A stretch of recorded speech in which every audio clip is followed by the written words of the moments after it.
Hello and welcome to this week's Weekly Wisdom. Now today we're going to talk about the yes tax. And the yes tax is essentially what we pay or the cost to us of saying yes to someone else's requests, as opposed to things that are more in alignment with who we are, our values, and our personal integrity. Now, obviously saying yes isn't always a bad thing.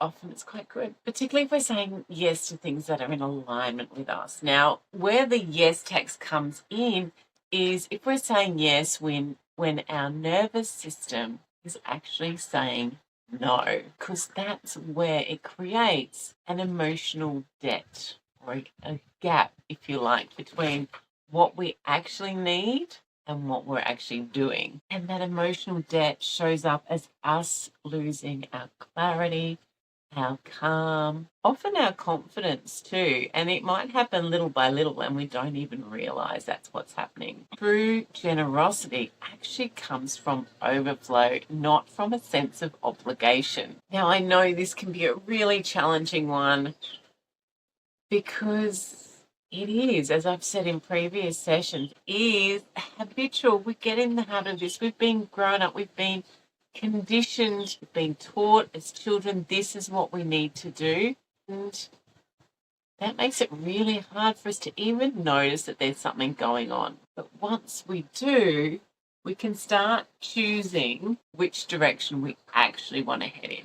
So your self-check for this week is really to review, where am I saying yes out of habit, out of fear, perhaps out of guilt? What might change if I actually said no? And I don't mean what does my imagination say or my anxiety might say that's going to happen, but even exploring, okay, what's the worst thing that can happen? What's the likely thing that's going to happen, which is really very rarely ever the worst thing.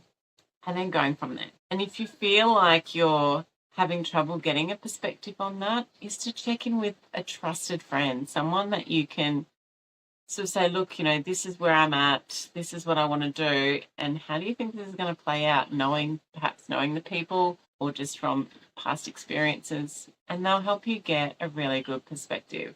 But again, it's about listening to ourselves too, because we're the only ones who know what it feels like inside, and that is when we start reconnecting with our nervous system, is we become much more aware of what it actually feels like. So the big thing with this one is saying no is not a rejection. It's not a rejection. You're not rejecting the person or the request. It's about choosing alignment, not depletion. If you want to practice this together, we're in the middle of our challenge now. You're welcome to come and join us. You'll be able to access the recordings, and we still have another live session to go on Tuesday.